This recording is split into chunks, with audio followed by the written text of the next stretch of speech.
Welcome to the United Arab Emirates, a gleaming, opulent land built by untold riches on the shore of the Persian Gulf. Most of the population lives in the capital, Abu Dhabi, or the business centre, Dubai. But when the nation stages a major international tournament, matches are often played across the country. Therefore, 6 of the 7 Emirates played host to one of the highlights of the football year, the 15th FIFA Under-17 World Cup. The UAE is of course no stranger to staging FIFA events. The beach soccer and club World Cups have been here, as was the FIFA Under-20 World Cup a decade back. However, this year's extravaganza could well have been the best of a lot, a free-scoring, thrilling competition that delighted FIFA's technical study group.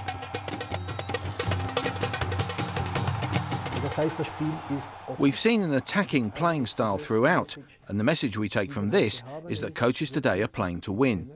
That wasn't necessarily the case a few years ago. Coaches played not to lose. So this clearly represents a real shift in attitudes. We've also seen this with the under-20s. We saw it in the Confederations Cup. And it's now the case everywhere that coaches are playing to win. It's the best possible thing that could have happened for our game. Mexico hosted and won the last edition 2 years ago, but this squad had things far from their own way. In Group F's opening match, they were brushed aside 6-1 by the Nigerians. However, they bounced back well, and consecutive victories over Iraq and Sweden enabled them to reach the round of 16 as group runners-up. I think the 2013 team can only be compared to the one from 2011 if they end up having the same results.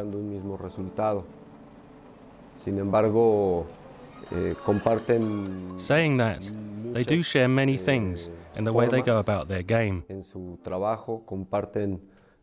They have similar ideas in the way they try to score goals, and they employ a similar way of playing.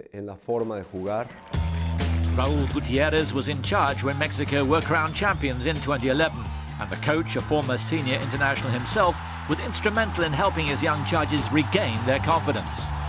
El Tri came up against Italy in the round of 16, and after eliminating them 2-0, they took on Brazil in the last 8.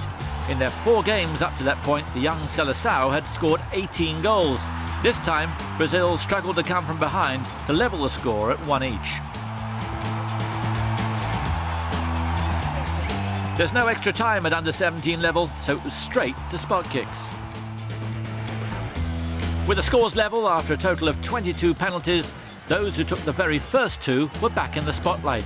Raúl Godinho saved from Mosquito of Brazil to give Mexico the advantage.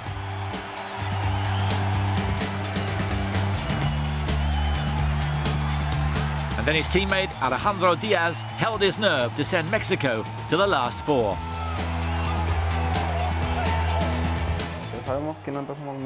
We knew that we hadn't started the tournament very well against Nigeria, and that we needed to regroup and go back to basics.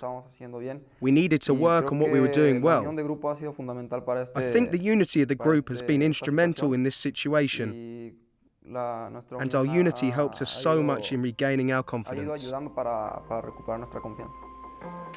Sweden were the sole European representatives in the last 4, which meant that for only the 3rd time in 15 tournaments, 4 teams from 4 different confederations were contesting the semi-final stage. This is the first time the Swedes had ever participated in a FIFA Age Group World Cup, and this squad was a very diverse bunch. The group of 21 could trace their roots to cities as far apart as Seoul, Kampala, Tirana and Banjul. But however diverse their cultural background, the team exhibited perfect harmony, both on and off the pitch.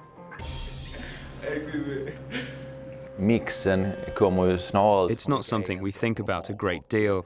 The mix really comes from their abilities, and you can't say it's something special concerning their backgrounds, whether or not that has anything to do with their abilities. They've all been brought up in Swedish football clubs, but of course it's an interesting blend of people and characters. They work well together and get along well. That's why the squad's composition is so successful. Sweden emerged from the group stage as one of the best third-place teams. As it turned out, the 2 teams that finished above them, Nigeria and Mexico, also reached the last 4. Sweden drew 3-3 with Nigeria first time around, but the semi-final was a very different matter. Taiwo Awoniyi gave the Africans a first-half lead at Dubai's Al Rashid Stadium, and there wasn't a great deal the Swedes could produce by way of reply. 2 more Nigerian goals came late on in the second half, courtesy of Samuel Okon and Chidera Eze.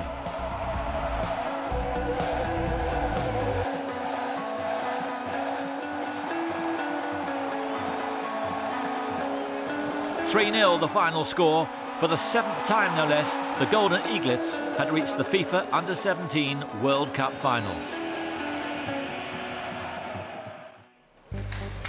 This group of Nigerian players has now been together for 4 years. With a fast, attacking style, they were in no mood to let what would be a 4th title at this level slip away.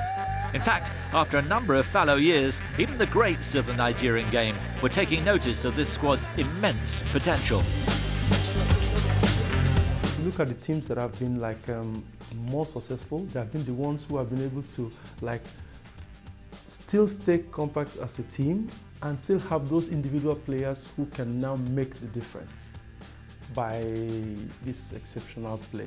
And that's where we see Mexico and Nigeria coming through, which personally I feel are the best teams in this tournament. Facing them in Abu Dhabi were Mexico, the team they destroyed in their opening match. The CONCACAF champions were determined to erase the painful memories of their 6-1 battering, but Nigeria soon reminded them just why they'd become heavy favourites throughout the course of the 3-week event.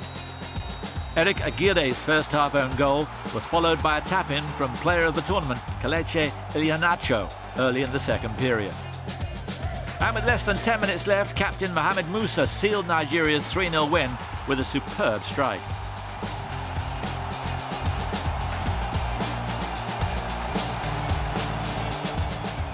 For a record 4th time, Nigeria are the under-17 champions of the world.